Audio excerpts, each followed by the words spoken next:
अस्सलाम वालेकुम। Adil Rao, Pakistan navy goalkeeper. माशाल्लाह अच्छा इनिशिएटिव लिया है PHF ने, ठीक है। ऐसे ही टूर्नामेंट होने चाहिए।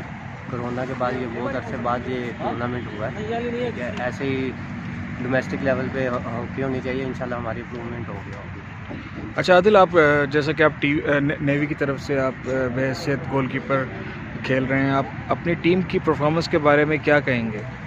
माशाल्लाह हमारी टीम यंग है, अच्छी जो उनसा है अच्छा खेल रही है। राशिद भाई, ठीक है, कोच साहब हमारे जो हैं वो अच्छे जो उनसा है लोगों को फैसिलिटेट कर रहे हैं, अच्छी स्किल्स बता रहे हैं, ठीक है। माशाल्लाह राशिद भाई हैं, डच लीग खेल रहे हैं इस टाइम, ठीक है।